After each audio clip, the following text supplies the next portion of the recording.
What's going on, people? Welcome back to Curtis Shaw TV. Back with another Monday stream, people. We are back again after a quiet weekend and looking ahead finally to the international break finishing, man. Because, boy, I mean, listen, you might as well watch paint dry before you watch England against Australia on Friday night. What a terrible, boring game of football that was.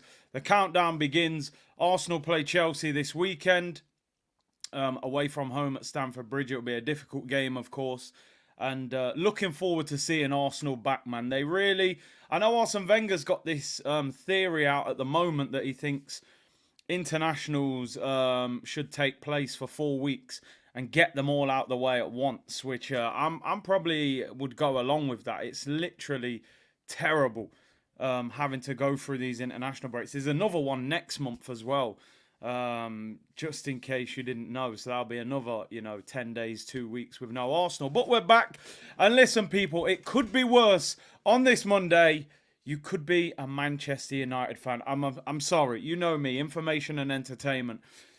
I mean, I'm thinking, the Qatari takeover was literally like Charlie and the Chocolate Factory finding the golden ticket in the chocolate. Like, look what Manchester City have become with that kind of ownership, and think where Manchester City were before that ownership. Man United are in they're a far bigger club than Manchester City in every way. Can you imagine them having that kind of ownership where they would have got to? From an Arsenal point of view, I haven't said too much about that takeover because deep down, I'm going to keep it 100. I've been thinking for a minute, if that takeover goes through, we're in big trouble. Big, big trouble.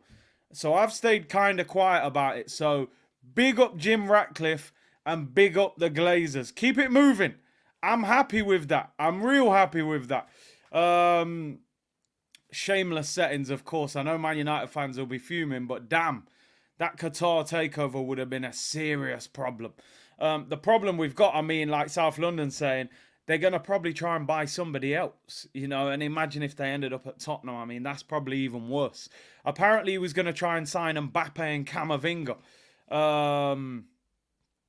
Crazy. I can understand the frustration with Man United fans, though. I can't lie, because that ownership, they just don't seem interested in winning, and it is frustrating. You're a fan of a big football club, and they don't really go for it enough. But it is what it is. We've been in that situation with the Kroenkes. I was not a fan of them at all. They have improved slightly. They've still got a long, long way to go, man. But big up everyone in the community. Big up everyone in the comments. Great news, says Gunts. United didn't deserve it. Big up Big C in the community. Qatar, Arsenal is available. Just come and buy us, man. I'm ready. Ash said, big up Curtis, mate. Can't wait for this Saturday. Big game, people. 5:30 kickoff. I'll be live from 4:30. Chelsea against Arsenal. Make sure you lock in for that. $500 million in debt, FC. Radcliffe is the wealthiest British person who isn't a monarch. Why didn't he try and go for 100%? I think we can see from the outside that the Glazers didn't want to sell the football club. They were offered nearly $7 billion and didn't accept it. So this wasn't about money. This was about control. This was about power. They'd rather take 1.3 billion, give up 25%, sit in the background and still have ownership and some control and power, rather than giving up 7 billion and giving up probably, one of the biggest football clubs in the world. So, it is what it is. This is how these businessmen stay rich, It's strategic, isn't it? Alvin said he's on a solo holiday tomorrow. Big C, wish me luck. Good luck, man. I'm sure you'll enjoy it. It's about stock options too, exactly. It ain't easy, as Saeed would say. I bet he won't be trolling in the comments today. Big up GJB Gooner, working from home today. Finally get to watch live again. Big up C Unit. Big up everyone in the chat. Make sure you tune in tomorrow. 4 p.m. member stream. Get yourself in. The link will go on the community page shortly before. Get yourself in. Let's have a chat. What do you think about the season? Who do you think we should sign in January? Where do you think we're going to finish? What does success look like for you this season? 4 p.m. tomorrow. Members stream business. Marcel said, United in the bin, love to see it. I knew a Liverpool fan wouldn't have no sympathy for him. And to be honest, I don't have sympathy because, ultimately as a football fan, you want your team to do the best that they can. We've got enough trying to overcome Manchester City as a powerhouse. Can you imagine Man United spending 4, 5, 600 million each transfer window? It would be absolutely crazy. We've got enough to deal with just overcoming them. So let's see how that works out. Have you heard Arteta has got a book out? Well, Charles Watts has brought out a book about Mikel Arteta. I think it's called The Rise of Arteta or something like that. For me, a little bit early to be writing a book. If he won the title, I would understand, or if he'd won the Champions League, I'd say by all means write the book. I might have even read some of it. But, a top 4 and an FA Cup is a bit early to be writing a book about an Arsenal manager, in my opinion. So, yeah, that book for me, it's a PR book. No disrespect, Win the title, then we can talk about books and, autobiographies. But finishing top 4 once in an FA Cup, miss me with that one. I'm sorry, people. But anyway, the Coners learned to write, says Aidan. He's done nowhere near enough to be writing a book. I'm sorry, man. That was way too early. If you want to become a member, the join button should be next to the subscribe button if you want to get involved. Elliot said the question is where the Qatari group will take their money. If they were prepared to pay $7 billion for Manchester United, build a new stadium, build a new training ground, try and sign Mbappe, what kind of money are they dealing with? Who are they going to buy? Because whoever else they buy, especially in England, they're going to be cheaper than Manchester United. So they're going to have even more cash on the hip. So, I mean, listen, I think we're in a situation now, the Kroenkes are not under any pressure to sell from the fans. They're making money. I'm just not sure whether Arsenal would be the go-to club. The worrying thing is if they go for Tottenham, because we know Daniel Levy was potentially going to sell at the right price. That is the scary thing. Yasin said, big up Curtis, just received the news. I lost my job due to lack of work opportunities on the current market. Need this stream to lift my mood. Big up the C-Unit community. Listen, short-term pain, long-term gain. That's what you got to go for. And I'm not going to sit here because, you go online, and I'm going to get into the football, but you go online, and these inspirational writers and speakers and stuff, they go, you got to chase your dream. And you're like, well, that's all well and good, bro, but the electricity's going up. How do I pay the electricity while chasing the dream? You got to find, maybe you got to get another short-term job, but always try and build your thing on the side, your dream on the side hustle. So hopefully you'll be fine. I'm hoping you'll be fine. But big up, hopefully I can lift your mood, and I appreciate you tuning in today, man. Anyway, let's get going, people. Let's get going. Somebody just said in the comments, Douglas Luiz is the new Julian Draxler. So we're going to start by talking about Douglas Luiz. Is he the new Julian Draxler, the new Gonzalo Higuain, the new Yanam Villa? The player we were linked with every summer and never signed. Is he that new signing? I mean, big up to Daniel in the comment who said he's a Villa fan. Luiz is a quality defensive midfielder. Now, Fabrizio Romano this morning stating that Arsenal are once again interested in a move for Douglas Luiz, which is an interesting one because we know that there was a saga a couple of years ago, 18 months ago. We tried to sign him and he ended up staying and signing a new contract a few months later. And obviously Unai Emery's there now, former Arsenal manager. And he's done pretty well there, Douglas Luiz. Now, Douglas Luiz being linked again with a move to Arsenal. Well, now we're going to talk about it. And when I put this show out, a lot of the comments were, we don't need him, or we want better than him. I'm going to give a little explanation as to why I wouldn't necessarily be against this move, although it wouldn't be at the top of my radar, so to speak. So the problem that Arsenal have got at the moment is we've got Partey, Rice, Jorginho, El Neni, if you're talking out-and-out central midfielders or defensive midfielders. Thomas Partey's going AFCON in January. Mohamed El Neni's going AFCON in January. And El Neni's not good enough anyway. You've then got Jorginho and El Neni who are out of contract this summer. Now, it wouldn't surprise me somehow if one of these two guys ends up getting a new contract.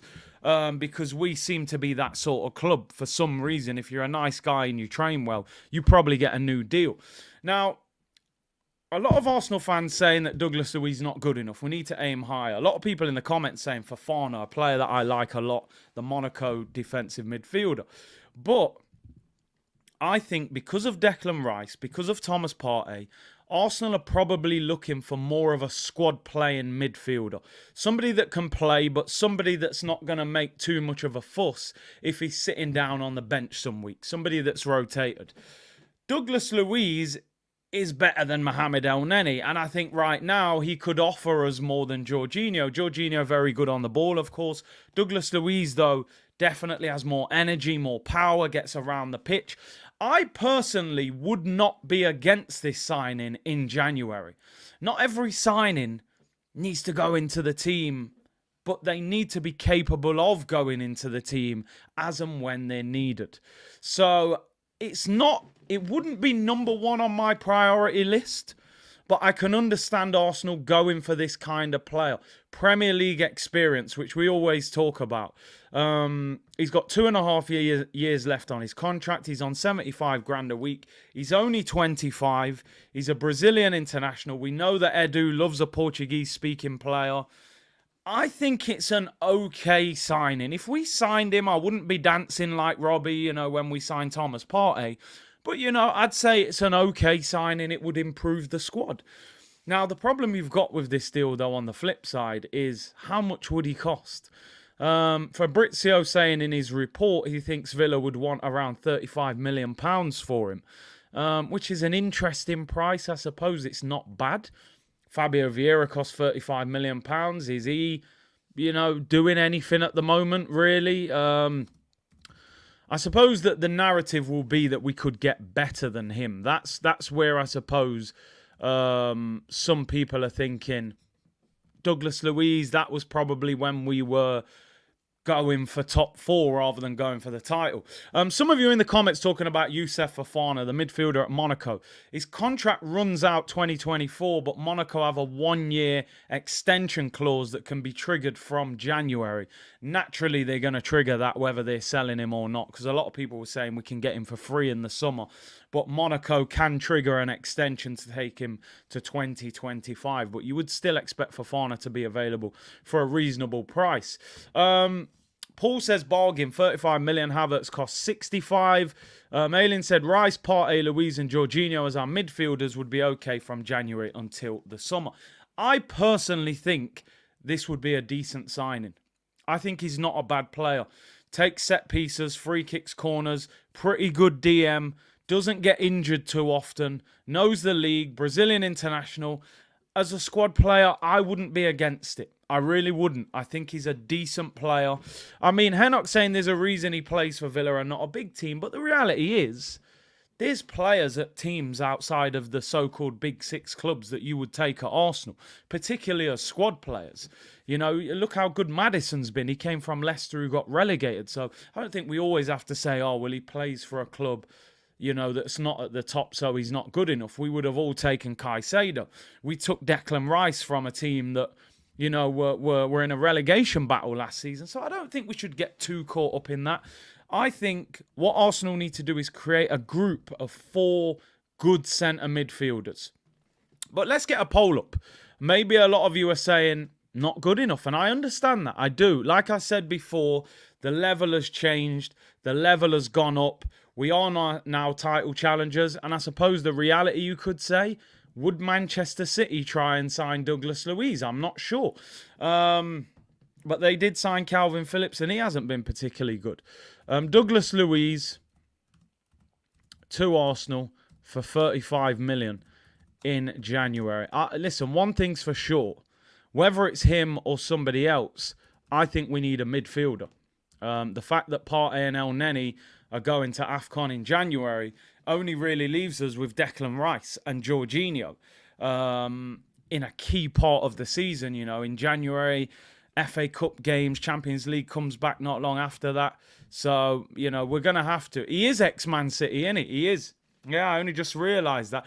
But he didn't really play for their first team, did he? They got rid of him And, he sort of came back. But yeah, you're right. So maybe Arteta actually knows him from when he was at Manchester City, which is a very good point. So he's obviously connected. Arteta will know him from Man City and Edu will know him from Brazil. So it's an interesting one. It is I agree with that, Kamal. He said it depends if it affects potentially a Neto or an Ivan Toney. Jay Dime said I'd prefer Zubimendi. I do like Zubimendi just for the fact that he's a little bit more creative. And I still think in central midfield, we don't necessarily have a centre midfielder that is elite on the ball. In that sort of Fabregas, Santi Cazorla level. Declan Rice, Thomas Partey, they're both good on the ball, but they're not elite on the ball. They're not going to split your defence open. But it is an interesting one. It is. I do think centre midfield is a position that's gone quiet. People aren't really talking about it. We know there's been some crazy rumours linking us with Calvin Phillips. Now that scares me. I'm not going to lie. Calvin Phillips rumours, they worry me. I don't want him. He is injury prone. That's not the kind of signing that we want. But hey, it is what it is. Everything depends on circumstances.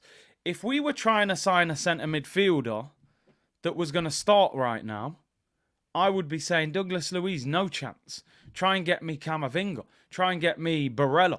Try and get me Tchouaméni. Try and get me a top quality player. That's what you need.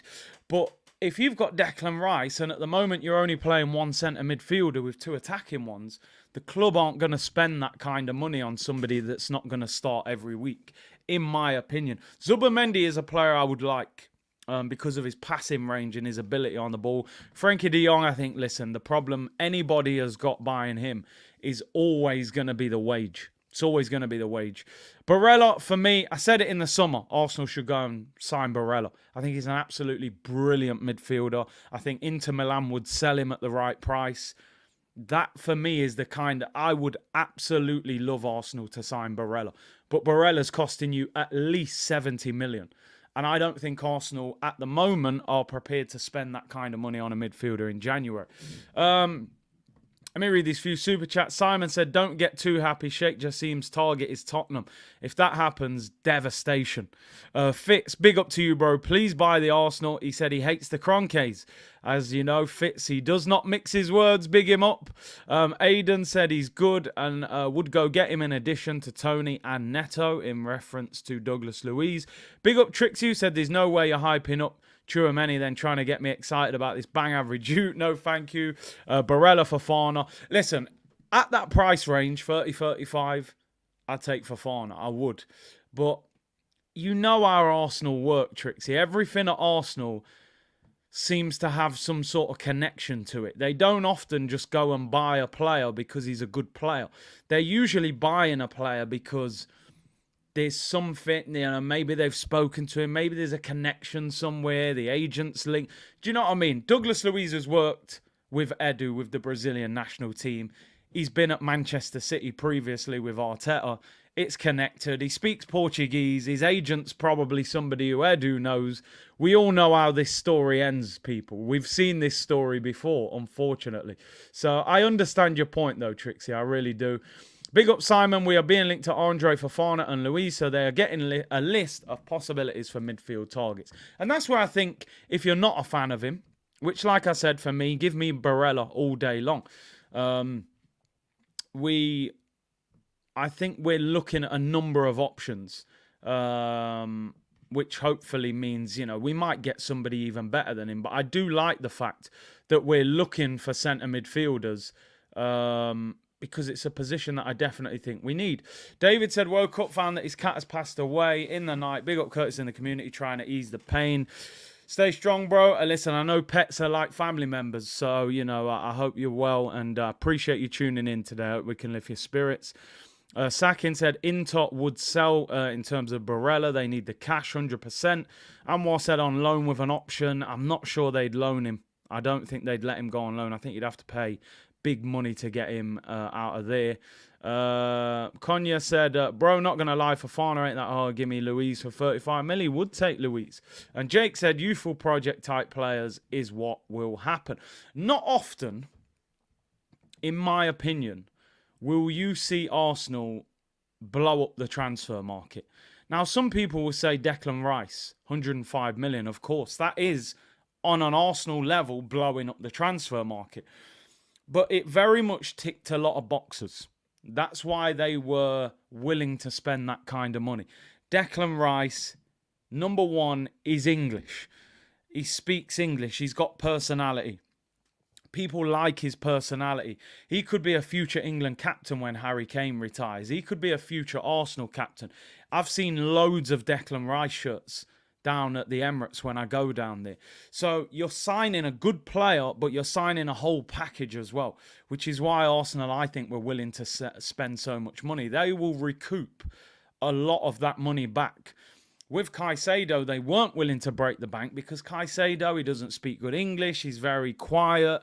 You know, he hasn't really been around that long. So I think Arsenal are very careful about who they're going to spend big money on. So listen, Douglas Luiz, there's a poll up. I'll leave it there for a little bit. But this deal wouldn't surprise me if it happened. It really wouldn't surprise me. It's at a price point that they would work with. It is, he's 25, so he still fits in with like Project Youth. He's still reasonably young. He knows the manager. He knows the sporting director. He knows the league. We've tried to sign him before. Emery's the manager, maybe willing to do us a favour. Don't be surprised if this deal happens. Would I be singing and dancing? No, but he is better than El Neni, and I think he would be an upgrade on Jorginho, who is nearly 32. So, Daniel said, El Neni in the interview said, I cried when Arsenal asked me to stay. I want to finish my career here. I mean, I nearly cried as well when they asked him to stay. For very different reasons to El Neni, though. He probably couldn't believe it. Although I couldn't believe it either. Bro got injured and got a sympathy contract. But hey, it is what it is. We're doing well, so let me not say too much. But yeah, Douglas Luiz, let's move on from that. You all felt that pain, people. You're like, what? El Neni new contract? Like, is this right? Is this... Yeah, okay. Arsenal aren't the type to spend big money on a young superstar or the next best thing. We tend to do more safe business. Fofana is a monster. Big up young gunner. I think what we got to understand with Arsenal is we got our fingers burnt with Nicolas Pepe. That deal was a massive wake-up call for Arsenal Football Club. We are not Chelsea. We are not Manchester City. The ownership model that we have, we can't afford to spend 50, 60, 70 million pounds on players and it goes wrong, which is why we're all sitting here now going, what the hell is going off? Why the hell did you buy Kai Havertz? How did you not sit down together in that meeting? And I'm sorry to talk about Havertz, but it's relevant to the conversation we're having. You've got a group of what you would like to think is highly intelligent people, business people, and ex-football people with Edu and Arteta. Surely, if I sat down in that meeting and they said, we want to buy Havertz, we can get him for 65 million. I would have sat there and said, number one, they paid 75 million for him. He's had 3 absolute bang average seasons. How are they able to get 65 million for him after 3 bad years? They were only losing 10 million. After Pepe had 3 bad years at Arsenal, we let him go on a free transfer. So how are they getting that much money for him? If you're getting 35, 40 million for him, you might go, okay, you can take a chance. But for 65 million is insane. On top of that, you're going to say, well, the fans aren't going to buy into him because he's another ex-Chelsea player. And we've bought players from Chelsea that have flopped here before. So from day one, the fans aren't going to want him to sign for us. So he's fighting up against it already. And then second of all, and third, on top of that, my main question would be, where are you going to play this guy? Where is he playing? Where does he start for Arsenal in this team that you can go, I can get the best out of it? Because we're playing him in midfield. He didn't play in midfield for Chelsea. He played up front for Chelsea. If you want a striker, you can buy a better striker than Kai Havertz for £65 million. If you want an attacking midfielder, you can buy a better attacking midfielder than Kai Havertz. You know, Szoboszlai, Maddison, if you want a striker, go and get, Sesko or go and get Tony or someone. So it was, I think Arteta, what he was trying to do, looking at it from his point of view, I think he was trying to be too clever. He thought, rather than buying a striker for 65 million and a midfielder for 65 million, I'll buy a hybrid and he can play up front if we need a striker, and he can play in midfield if we need a midfielder, which is great, but the guy's playing bad in midfield and he's not probably good enough to play up front. So the thought process behind that signing, I really don't understand how they got that signing over the line.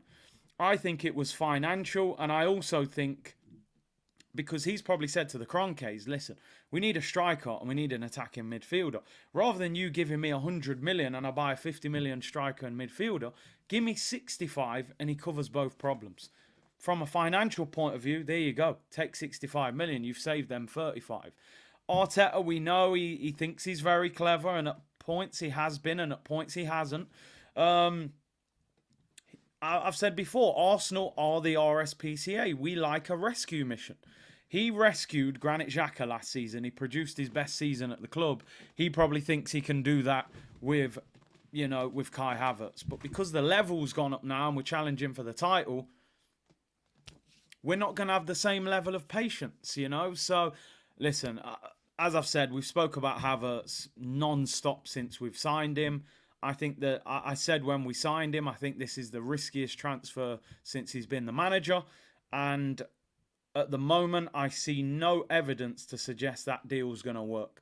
I've said it before, he will be on loan at Leverkusen within 18 months. On loan with an option to buy. That's my opinion. I could be totally wrong.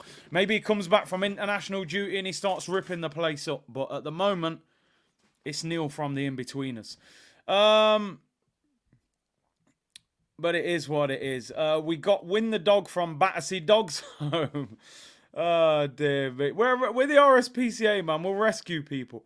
Let's see. Germany has the largest population in Europe and is a football powerhouse. Havertz is one of the biggest names of the generation from there.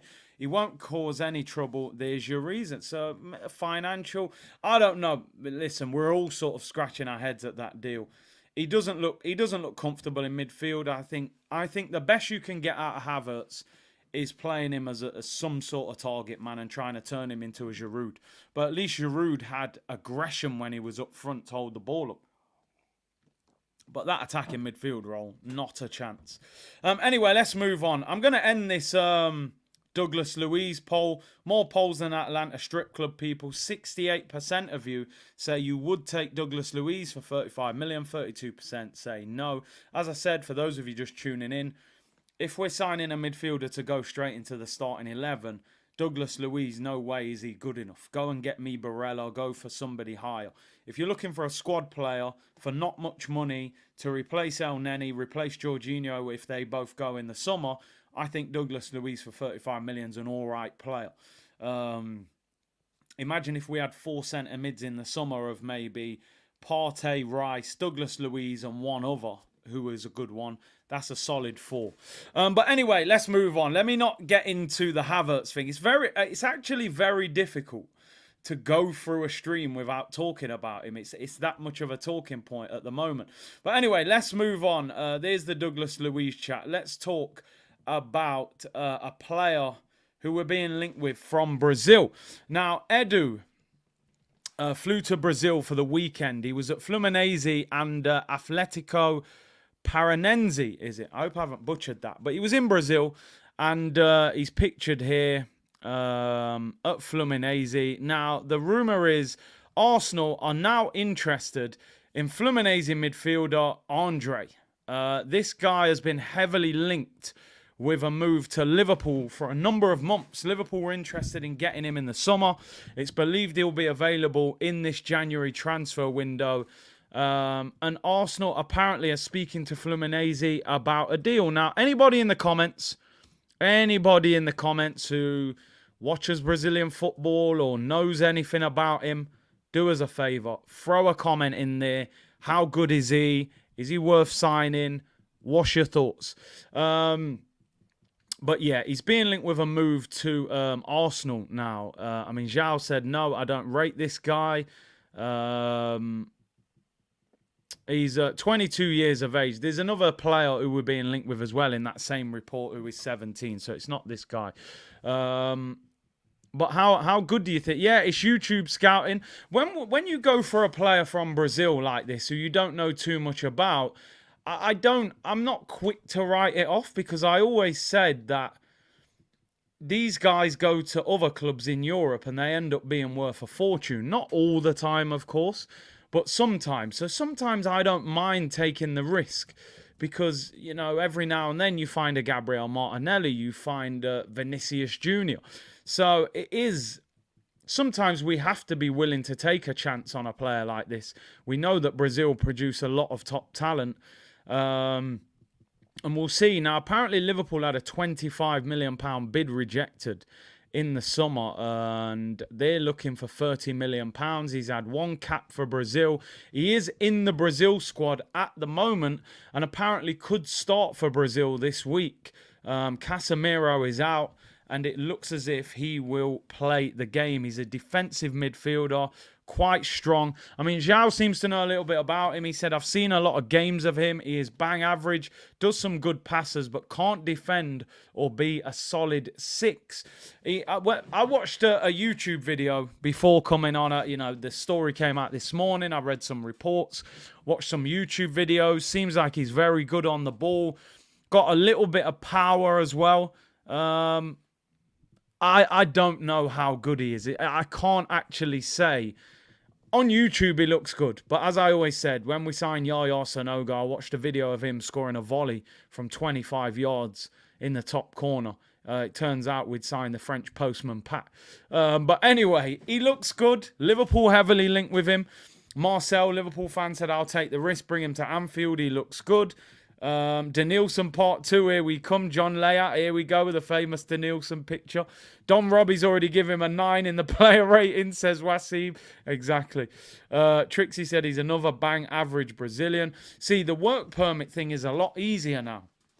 With the UK leaving the EU, it's a lot easier now to get players from South America to this country, especially if they've had an international cap. He's now actually in the Brazil squad, so it should be easy to get a work permit. Jake said Postman Pat delivered, though. You're right. Yaya Sanogo definitely didn't deliver. So, hey, I don't know. Zhao said yes, he keeps the ball fine and can pass forward, but not the level we want. Douglas Luiz is more trustable. There you go. Brazy Gaming said 22 years old, still in Brazil, and I don't know. Denilson 2.0. Looks on YouTube can be deceiving, 100%. Like I said, they want 30 million. Edu was in Brazil, so of course, you know, they've probably had conversations. The other one in that same report, we're being linked with this 17-year-old called Cal Elias, plays for Brazil, I believe, under 19s. He's a striker. And again, you know, don't know too much about him either. Young player, possibly. Could be another Marquinhos, might get loaned out. But looks like we're going to do some more Brazilian business, potentially in January. So, Andre being linked with a move to Arsenal today, 22 years of age. Defensive midfielder. So, yeah, we'll have to see what happens with that. Wouldn't surprise me. Ocean said, I'd rather take Andre 3000.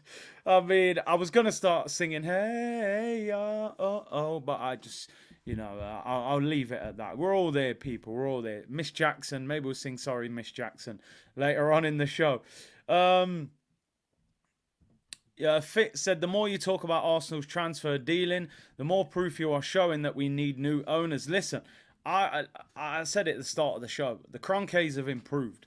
There's absolutely no doubt about that. But if you offered me the Qataris who just tried to buy Man United, I would say get rid of the Kroenkes. I still stand by what I've said before. I'm still not sure the Kroenkes are the good enough owners to win the title. But we'll have to see. It'd be great if they turned their attention to Arsenal and made a big offer and put some pressure on them. But they're being linked with Tottenham, which is definitely a worry. So fresh and so clean, yeah, as you can imagine. The Outcast songs are being thrown in the comments. White said Qatari might go for one of Man United's direct rivals, yeah. Although the way they're playing, their direct rivals are like Brentford. Aidan said, I just had a thought. Should we want to only sign players we would be comfortable in starting against City? If we want Havertz against City, well, yeah. But it's difficult to create a whole squad of that level, isn't it? Unless you've got crazy money and ambition. Manchester City can buy a player for 60, 70 million. I mean, they've treated Calvin Phillips like El Neni, Man City. They paid £50 million. He was in the England team. They've treated him like El Neni. In fact, El Neni probably gets treated better than him. But they've got so much money. They just probably needed him to fill a quota. Yeah, go and get me an English player. So we fill the British quota. Yeah, Phillips, yeah. Don't matter. He ain't playing anyway. 50 million, no problem. So, you know, Arsenal, we can't do that. We're not at that stage yet under this ownership. If we spend 60 million on a player and it doesn't work out, that's a big, big problem at Arsenal. So we'll see on that. Big up Paul Reeves, who's become a member. Make sure you get involved, people. Member stream tomorrow at 4 o'clock. Jason said they treat him like the outside child. I mean, they're playing Rico Lewis centre mid ahead of Phillips. I think that tells you all you need to know about what they think about him, which is not a lot. Anyway, another transfer story and another Aston Villa player being linked. This source is not great, so you know, hold your horses on this. I've read the article. It's from a low source, but Arsenal are interested in the signing of Ollie Watkins from Aston Villa in January. Now, when I saw this, I thought, this doesn't make sense. The guy just signed a new contract like 2 weeks ago. Apparently, there's some sort of clause in his contract that states he can go to a Champions League club for a particular amount of money. So, even though he signed a new deal, he's given himself a way out, to be honest. Now, we have spoken about Ollie Watkins before on this show. And I know there was a bit of a divide in the community. I'm very much Ivan Toney ahead of Ollie Watkins. I've said that Ollie Watkins is, I don't know, I've always thought he was a decent striker.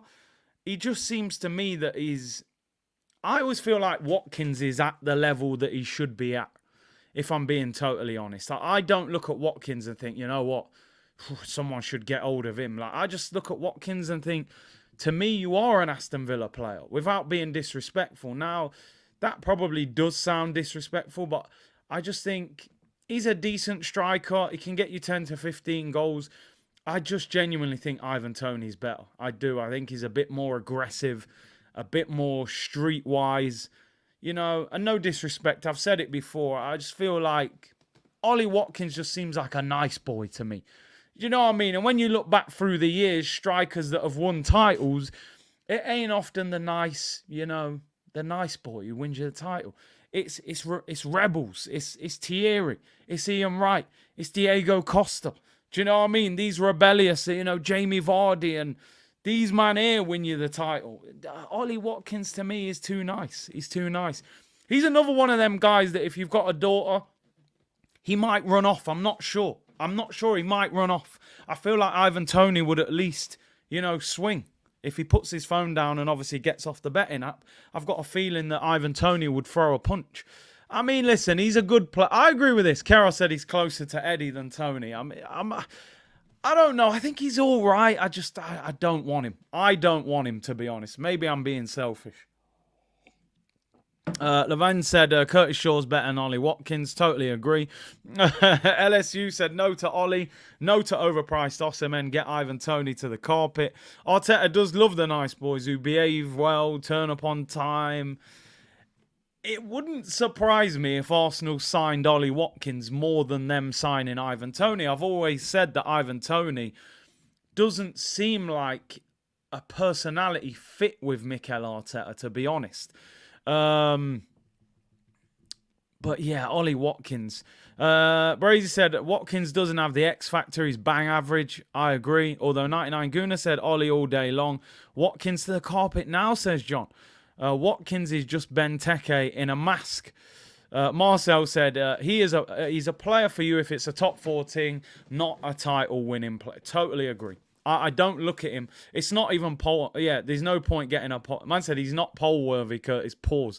Big up E-Roy. I ain't even wasting a poll on it. I know some of you would take him, some of you wouldn't. Now, I'll tell you the difference so that you don't think I'm contradicting. I said earlier that potentially I'd possibly take Douglas Luiz, but I wouldn't take Watkins, which sounds a bit of a contradiction. The striker that we sign is going to be expensive, right? Even Ollie Watkins, I think, would cost 60 million plus.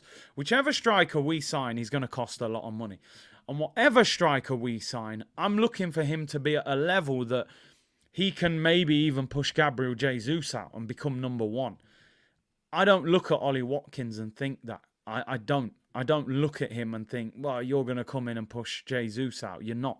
You get the numbers that Jesus gets, and you're supposed to be, a prolific goal scorer. So to me, this signing is not the one for me. He would cost 60 million at least. I don't think he takes us up a level. Now, I've always said this, and I've said this time and time again. I don't think that Ivan Toney is some sort of world-class striker. I don't think he is world-class. But what I like about him, he's more aggressive. He's a bit nastier than Ollie Watkins.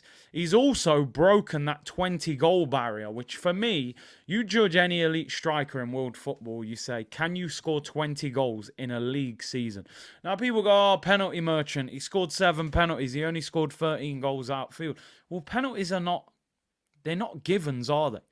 You've still got to score the penalty. A penalty to me is no different to a tap-in. It might even be more difficult. So, Peno's saying, Aston Villa is saying, bro, without pens, Watkins got the same as Toney. Well, that's not how football works, is it? It's not how football works. It's like me saying, if Olivier Giroud had pace, he'd be as good as Cristiano Ronaldo. He hasn't got the pace. We can't say Ivan Toney without the penalties because he has got the penalties. So, I don't know if anybody's seen the stuff surrounding Osimhen at the moment on social media. I will say accusations because it's not factual, but there is a big story going around at the moment that he had his own sister kidnapped in Nigeria because of a disagreement between Osimhen and Osimhen's sister's husband. So basically, his sister's husband was Osimhen's manager at one stage. When he moved to Napoli, he claims he wasn't paid money that was owed from that deal from Osimhen to him. They've had some big argument, and Osimhen's sister was kidnapped in Nigeria. Allegedly, people. Not factually, allegedly. But there is videos online if you want to see it. Now, those kind of stories there, Arsenal, PR, that actually makes a betting scandal for Ivan Toney look like, a day out at the nursery, kindergarten business. So a little betting scandal might not be that bad. Allegedly, sisters are being kidnapped and all sorts. So, Arsenal's PR department, they're just not built like that. They're not ready for them things there. So I wouldn't expect Osimhen to be rolling up at Arsenal anytime soon. Brother gets dropped on a Saturday. Next minute, Arteta's being kidnapped. Don't turn up for the press conference. It's all mad. So I can't see Osimhen ending up at Arsenal. I'm telling you, these them stories will scare Arsenal. Yeah, it's all there online. Big news at the moment if you want to read into it. FA said Watkins would do a job for us. It would be interesting to see what Arteta does with him in that situation. Big up to Young Gunner who said, if we're going for Villa players, give me Leon Bailey, Yardman settings. I'd have took Diaby in the summer as well. Kamal said, does Toney struggle in possession-based team? The thing is, I think Brentford play decent football. So I'd like to think he could still play in an Arsenal team, but I suppose we only find that out once he becomes an Arsenal player, if he does. Paul said, had to join Curtis, you and Kev. Wow, knowledge. I appreciate it, man. Big up everyone who tuned in the show with Kev. Really good show the other day. And listen, the beauty of the show is, I know there are a lot of people in the comments who say, because he was being very defensive of Havertz. And you know me, I'm, not on that team right now. I want Havertz to do well, but I'm not convinced. And he wants to be patient with him. And it is difficult when you're a fan. And I'm the same. I'm just kind of saying it's a write-off. It's a cat D already, as in car terms. But Kev likes to be patient, and he sees things from a player's point of view. And even off camera, we were talking about Havertz, and he's going, it's just 10 games. He's only been here 10 games. You know, we can't write him off after 10 games. So, you know, time will tell. I've had multiple streams on this show where I was saying Arteta's not the man. Arteta has to go. And now, look, a lot of the fan base are convinced he is the right man. So, you know, we have to be patient. But the Arteta one, I always felt like, he's not, but there's a chance. But with this guy, but we'll see. We'll be patient. He has been right a lot, though. Well, and it's the players, Curtis. You know, he stuck with that one for a long time. The Cone Man said, are you serious? I'd never let anyone kidnap me. I call him Mickey Ross, the boss, Rose for a reason. Big up the Cone Man himself in the comments. Trixie said, Kev is the nice guy, loyal. Ironically, what people have a problem with, but we move just food for thought. Yeah, listen, but it creates good debate. It does create good debate. Sometimes you bring somebody on the show and you and them agree on everything. Sometimes that's not as interesting, is it? Sometimes you want a little, what? Yeah, I mean, so, but big up Kev. He definitely defended Havertz well, that's for sure. Protect win at all costs. Kevin Campbell is a better defender of Havertz than Tony Adams was for us. Gilgal said, Big C even in Brazil, kidnapping is notorious. Kanu is a Nigerian who's playing for Arsenal, even Iwobi. Yeah, listen, it happens in a lot of parts of the world, don't it? Forty said, Leon Bailey doesn't play good for Jamaica nor Villa. Doesn't seem to be established. He's very much rotated. I think he hasn't done what a lot of people expected, Leon Bailey. I thought he was going to take the league by storm, and he hasn't. And Curtis Slip said, exactly, you wanted Jose. Do you know what? That one will never disappear, will it? And you're destroying me with that. Oh, you've got the picture of me slipping. I'm slipping. I'm falling. I can't get up. Shout out to DMX. No, listen. At the time, Jose was a good option. I always stand by that. That was at the time, I think, when Emery left. It was when Emery left. And Jose, yeah. I stand by it. I still stand by it to this day. I don't care. At that time, Jose had not been to Tottenham, by the way. I was prepared for Mourinho. I'd had enough. You see me, other channels, they wouldn't click on that. Curtis slips and he's having it. But I'm there, man. The game is the game. Information and entertainment. Man screenshotted the picture and everything, man. I'm convinced there was a bobble on that pitch. Haters will say it was 4G. There ain't no bobbles, but trust me, it was in North London. It was a bit dodgy, man. But anyway, let's move on. He's done me dirty there, but I'm here for it. Jose was trending, man. I'm telling you, I stand by it. When Emery left, Mourinho was a viable option. I stand by it. But they'll always come for me with that one. Streets won't forget, you know. Anyway, let's move on. Let's talk about Benny Blanco, a.k.a. Benjamin White, set to sign a new contract at Arsenal. Arsenal are more confident to get the new deal done and sealed soon for Ben White. Negotiations have been ongoing since August, September. As reported earlier, Ben White is happy at Arsenal. The club won his new contract sealed after Odegaard signed last month. I've said this for a long time that he's a player that I was not convinced about when we signed him. I thought we'd overpaid for him. I've said some things about him in the past. I think I've called him a B-Tech Joey Essex. I said he couldn't tackle Rashford because he had suntan lotion in his eyes. I've said some stuff. I'm not going to lie, people. I've said some stuff about him. But I'm going to give him his flowers, particularly at right back. Let's get one thing clear. Ben White has been better at right back than he was at centre back, in my opinion. But he deserves the new deal. I've got no problem with this.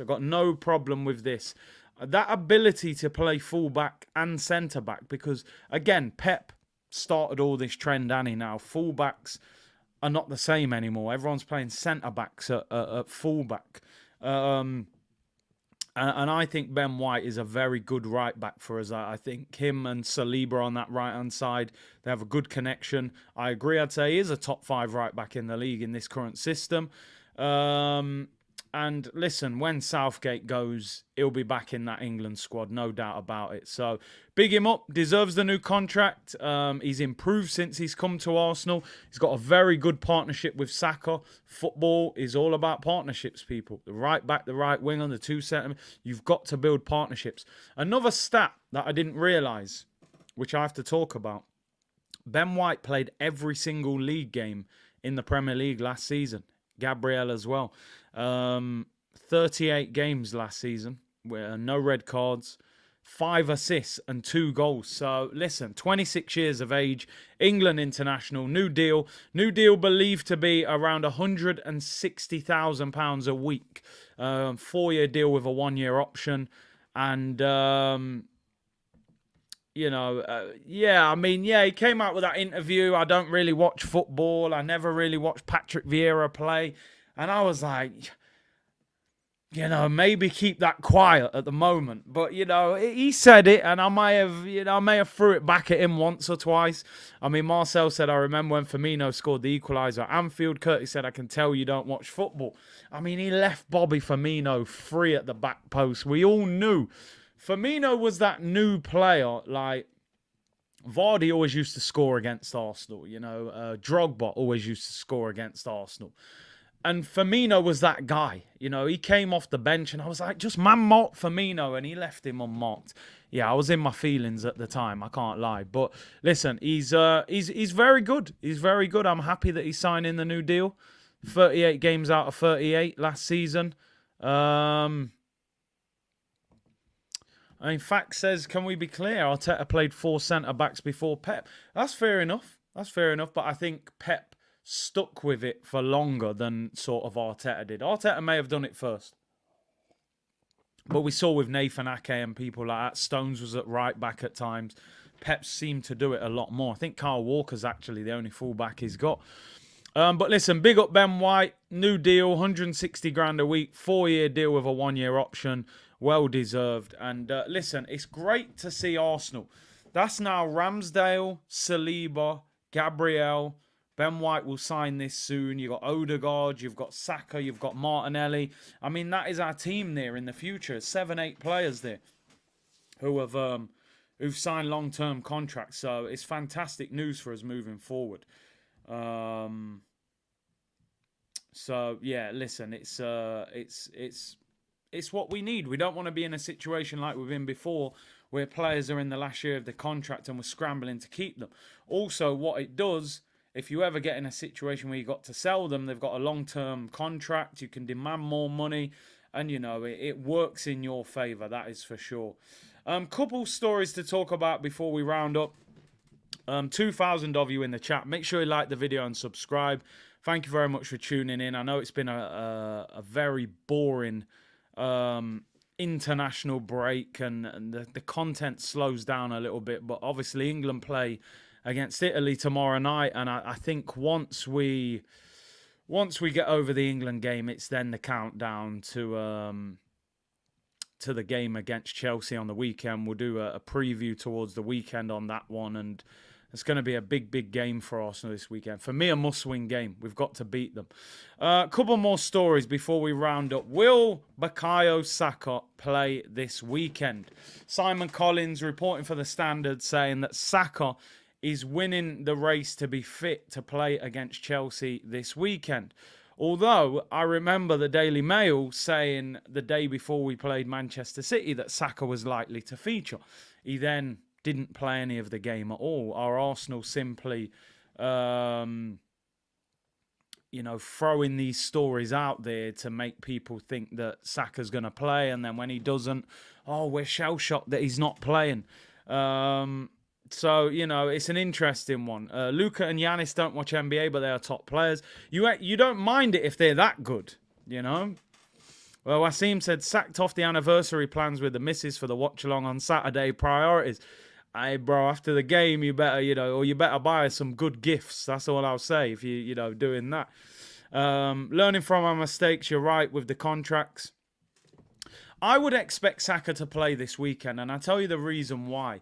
Saka obviously missed the game against Manchester City, but England demanded that he came to the England training ground on Monday so that they could do their own scan, which I couldn't believe. Like, how was they, almost blackmailing us like that? I couldn't believe it. When I hear like Rashford or anyone else is injured, you don't see them at the England training ground getting scanned and looked at. It's almost like they take their word for it. They obviously get medical reports sent to them as well. So England obviously felt that there was a possibility that Saka would be available for this game tomorrow against Italy, but he hasn't quite made it. He's doing rehab at Arsenal at the moment. His injury now was over 2 weeks. I would like to think by that Chelsea game it will be nearly 3 weeks. You would like to think he'll be available. He needs to be. We need him available. But if he's not, the positive thing is we beat Manchester City without Saka. So we've shown that we have an opportunity to do it. Before we round up, LSU said, get me a price to get you to get rid of that Todd Boehly hat. And you know what? LSU always messages me and says, yo, Todd Boehly owns that team. He's Chelsea. Get rid of the hat. I actually bought this hat when I was in LA. Because I always used to see like Ice Cube and that wear the LA hat. So, hey, listen, people them in the comments, what's the price? Name the price. It's got to be a good price. I don't know how much I paid for the hat. I got it in Lids in LA. It's about $40, $45, something like that. I don't know. Let me know, people. Let me know. New York, need a New York Mets hat. I think I got a New York Yankees hat, but yeah, apart from that. White said Saka is the face of England. That is the reason. And also, listen, on that right-hand side, they don't have a lot of cover out there. They've got better players on the left-hand side than the right. Big up Paul Reeves with the super sticker. Appreciate that, bro. Big up Jamie Drummer. Osimhen perfect for Chelsea. More chaos. Well, I just hope they stay away from Ivan Toney, because what we don't want is an auction type situation. We don't often win those battles. That's the problem. Jerome says $250. Savlander's finest said £80. Today's price is not yesterday's price. I'm telling you, it's got to be more than what we paid for it. Plus, then I got to go and replace it with another one, and I got to travel with it. And petrol ain't cheap. Otherwise, you probably see me in the same hat tomorrow. Stop sponsoring Chelsea, says Black. People aren't happy with the... I didn't even realise that Todd Boehly owned the LA Rams, to be honest. People saying I'm funding Chelsea by buying the hat. I'm the reason he spent $1 billion, people. My $40, it tipped him over the edge. They said, that's it. People saying, stop the cap. I respect it. It's a good dad joke, to be fair, as well. Anyway, let's finish with the Saka story. There isn't a lot of detail, but Simon Collins saying he'll be available for the weekend. Oh, Dodgers. Sorry, not Rams. People saying Dodgers, not the Rams. There we go. Oh, I've gone mad. Rams is Kroenke. Dodgers is Boehly. There we go. Will this man be on his way out? Are you fit, bruv? It don't look like it matters whether he is fit or not. He still ain't playing. David Ornstein has done a story over the weekend saying about the rumours of him going to Newcastle. Obviously, I talked about it on... When did we speak about it? Friday's show. Friday's show, we spoke about Emile Smith Rowe. Here we go. Saka and Emile Smith Rowe. I mean, can you imagine selling him and having to change the song? It's a classic. We spoke about it. The community was... the poll was interesting. There were a lot of fans saying... Listen, at the right price, they would let him go. I was quite shocked. Some people said, you're too in your feelings, HLN tax, all of that. My argument the whole time was ESR, listen, any player at Arsenal at the right price, you could say there's an argument that you would sell him. But my argument was this. If you're selling ESR, or you believe Arsenal need to make money in January to go and sign better players in other positions, my argument was there's no way he should be at the front of the queue. You sell Nketiah, you sell Fabio Vieira, you sell Havertz, you sell Ramsdale if you're going to play David Raya. There are a number of players that I would sell before I sold ESR. Now, people saying Curtis with the sentiment. My thing is this. He comes in, saves his job with his creativity that season. He scores 10 goals in the Premier League. Do you think Havertz or Fabio Vieira are scoring 10 Premier League goals this season? Not a chance on earth. Scores 10, gets a new contract, gets the 10 shirt, gets in the England squad. Last season, basically the whole season was a write-off. Comes back pre-season, sharp, wins the England under-21 Euros, has a good pre-season with us. Then the manager just benches him for the first 8 or 9 games. The only game he got really was Brentford, and he played all right in that. So I'm at a point where it's like, it's not like he's been injured for 2 years, 3 years. He's had 1 season where he's been injury prone. But man, I tell him, but what, Fabio Vieira, you want me to sit here for 2 more years and watch this guy play? Or I'm going to watch Havertz for 2 more years. In that attacking midfield role, there is no way that Havertz and Fabio Vieira are better than Smith Rowe. Now, that's my argument. The problem you've got, of course, is clubs want Smith Rowe. Nobody is making phone calls and saying, we'll give you 50 million, 40 million for Fabio Vieira.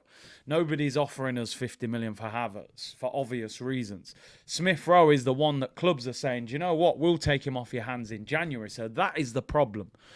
Sometimes it's not about who we would sell. It's about who somebody would buy. Do you know what I mean? You can put your car up for sale now, but unless someone's willing to pay the price, it doesn't matter if it's for sale. So that's where the argument balances itself. For me, from a footballing point of view, there's no way I'm selling Smith Rowe until I'm getting rid of a number of players before him if you need to raise cash. The problem you've got, there's clubs there willing to buy him and willing to pay for him. I'm concerned because I think if a Newcastle or somebody turned up and said, listen, there's 50 million quid, I think Arsenal would possibly sell him. That's the worry for me. In order for Arsenal to do business in January, there are stories coming out at the moment. We've got to sell somebody to go and buy big players in January. Who would we sell? What player is there at the moment that is not in the team that you could get maybe 50 million quid for that wouldn't damage the team that much? If you look at the fringe players, there's not a lot of players there that you could sell and get 50 million quid for, apart from probably Smith Rowe. But I would, I would be disappointed, very, very disappointed if Arsenal sold him. Very, honestly. I would sell Eddie, I would sell Havertz, I would sell Fabio, but I think you could get 30 million for Eddie if you overhyped him. He's now an England international as well. He's a striker. He's 24. Maybe someone would bite and buy him for decent money, but I don't know. BB said, rather keep ESR selling Ketia and buy Tony. I agree. Guess who said I'll be vexed if we sell him? ESR is a pure profit, plus he's not Arteta's player. It's true, he came through the youth team, so you're getting pure profit on him. Balances the books well. These are all the worrying things. Something went down between ESR and Mikel. You don't bench a player like this. I think there's a problem between them. Eddie is here to stay. I hope not, Eros. Brandon said ESR isn't him. He's not that guy. Lone Star said we are not selling ESR. Don't be so gullible. Well, at the right price, I wouldn't be shocked. Gunnar8 said come back to bite us. Now, just briefly before we round up, Ornstein said in his report that he has heard that clubs are interested, but nobody has directly approached the club with anything. So in terms of the Newcastle story, they're still a long way from getting anywhere near getting a deal done. But as you know, deals can be done quickly. Hopefully he stays. Hopefully he gets some game time in the Premier League and proves himself. The worrying thing you've got is that you look at the 2 positions that ESR would probably play. Left wing, you've got Trossard and Martinelli. I don't think he gets in this team ahead of those 2 with Arteta as manager. And in the 2 attacking midfield roles, you've got Odegaard, who's a guaranteed starter. He's the captain. And then you've got Havertz, who he spent massive money on. And he's got to try and justify him. And if Havertz doesn't start, he's going to play Fabio Vieira because he paid 35 million for him. And he's got to justify him because everybody was saying, yeah, second season, Fabio Vieira's got to show what he's about. If Fabio Vieira has another quiet season, you could be talking about selling him in the summer after 2 seasons. So how do you get him into the team? Where do you play him? I would play him in that 8 role next to Odegaard. And also, we may end up going Thomas Partey, Declan Rice, double pivot which then means you've only got Odegaard as the attacking midfielder. You don't even have two of them. So it's interesting. It is interesting. I hope he stays. I hope it's just, rumours and he's not going anywhere. Listen, you don't give players number 10 shirts for no reason and give them new contracts on big money. They rejected nearly 40 million that time from Villa a couple of years ago. They obviously rate him. Arteta obviously likes him, but there's obviously something just not quite right between the two of them when you look at the lack of game time that he's getting at the moment. Johan said a player is only worth what people are willing to pay. I agree. Amo said if Odegaard gets injured, I mean, he's not going to want to base his career upon Odegaard getting injured. He's going to back himself. The Euros are in the summer. He's not hardly kicking a ball. He's got no chance of getting in the squad. Zeke said, big up Big C in the community. We need to take 3 points on Saturday. Otherwise, the City win would have been a waste. And I agree. Trixie said, is Luiz a Partey replacement for a double pivot? I mean, yeah, I suppose he would be. I look at him as a Jorginho El Neni replacement. I think he's an upgrade on both of those two in terms of a squad player. Big up Trixie. Just briefly, with the game against Chelsea, I think it's a must-win game. Because I think all of a sudden, if you beat Man City at home and then go to Stamford Bridge and beat Chelsea, you're showing people we're serious. A lot of the time, we do something great and then undo it by doing something stupid. Like last season, drawing with Southampton, losing to Everton, losing to Forest, drawing to Brentford. Those games cost us the title. Not losing to Man City, it was those results. We've beat Man City. We've been on a high for 2 weeks. We can't wait for the game this weekend. If you go to the Bridge, I know they've won their last couple of games, but we all know they have been pretty poor this season. We need to go there, big team, chest out, dominate the game. Hopefully Saliba and Saka and all these guys will be back fit. And we go there and show our quality and beat them. Then we got a decent run of fixtures after that to the next international break. This is a must-win game for Arsenal, in my opinion. I will do a preview towards the weekend. Hopefully try and get a Chelsea fan on it. And we'll go into more detail. Big up everyone for tuning in today. I will be back tomorrow. Don't forget 4 p.m. tomorrow, members stream. I'm on Forever Arsenal tomorrow on AFTV with Turkish and Lee and James. So look out for that one over there. And I'll be back on tomorrow. Should be back on at 2 p.m. So make sure you keep it locked. Thank you very much for tuning in.